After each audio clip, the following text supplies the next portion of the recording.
Nous avons grandi dans nos connaissances, dans nos valeurs, notre esprit d'équipe et notre sens de responsabilité. À nos enseignants, nos formateurs et formatrices, nous adressons nos plus sincères remerciements. Vous avez été des guides, des soutiens, des sources d'inspiration. Merci pour votre patience et votre bienveillance. À vos parents, merci pour votre présence constante, vos encouragements. Sans vous, rien de tout cela ne serait possible. À vous, chers camarades, merci pour l'ambiance, la camaraderie et l'entraide. Ensemble, nous avons formé une belle communauté. Pour certains, cette année marque la fin d'un cycle. Pour d'autres, ce n'est qu'une étape de plus dans le parcours scolaire et de formation. Quel que soit notre route, gardons en nous les valeurs que nous avons cultivées au complexe éducatif Zodo. Que cette clôture soit une célébration de tout ce que nous avons accompli ensemble. Merci à tous et très bonnes vacances. L'activité qui nous réunit aujourd'hui, c'est une activité de bilan. Et bilan d'abord pour apprécier tout ce qui a été fait durant l'année scolaire 2024-2025. Et nous avons trouvé que le bilan est très positif et on s'est dit que c'est devenu un devoir pour nous d'apprécier l'ensemble des acteurs, d'encourager les acteurs, de les magnifier par rapport à ces résultats-là, et aussi les interpeller à faire mieux pour les années à venir. Donc vraiment, c'est un moment de satisfaction, c'est un moment de bilan et nous sommes très satisfaits du bilan. Et le bilan aujourd'hui, c'est que ce sont les résultats scolaires. Et les résultats scolaires aujourd'hui, presque dans toutes les sections, les résultats sont bons. Vous avez au primaire, ils sont à 100%. Vous avez au lycée, ils sont à 58%. Vous avez au niveau de la formation professionnelle, le CAP, ils sont à 96, quelque chose %, pratiquement 100%. Vous avez le CQP qui vient de se terminer rien que avant-hier. Ils sont à près de 87% également.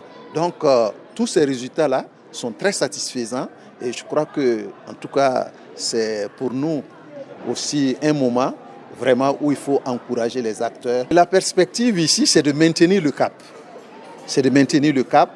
Ça veut dire que, aujourd'hui, les résultats sont bons. Il ne faut pas croiser les bras. Il faut maintenir le cap pour que l'année prochaine, on ait encore mieux. Et je crois que c'est dans cette dynamique-là qu'on s'inscrit.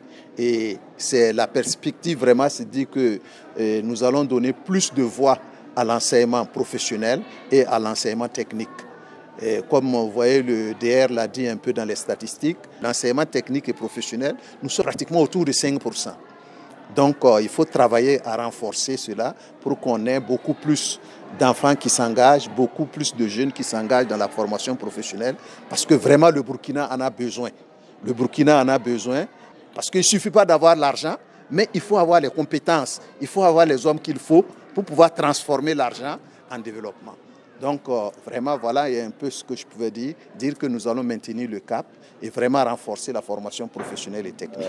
Notre motivation se situe à plusieurs niveaux.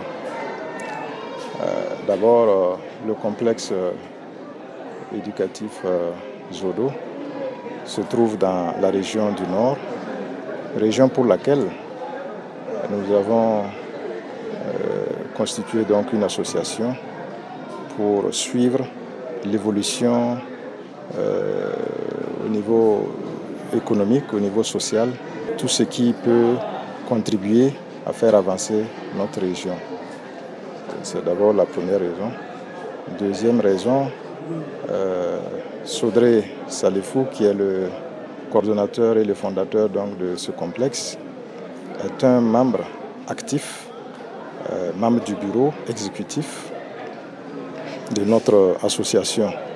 Il est le président au titre donc de la section Yatenga. Voilà donc la raison qui nous a motivés à accepter de parrainer cette activité aujourd'hui. Nous avons pu constater beaucoup de merveilles. Les résultats sont très bons et tous les résultats qui ont été donnés sont au-dessus du taux national. Donc cela veut dire que l'établissement contribue énormément à l'amélioration et à l'atteinte des objectifs du ministère. Et c'est le lieu de leur dire vraiment merci et d'encourager tous les acteurs, féliciter ses enseignants et ses encadreurs pour les résultats engrangés.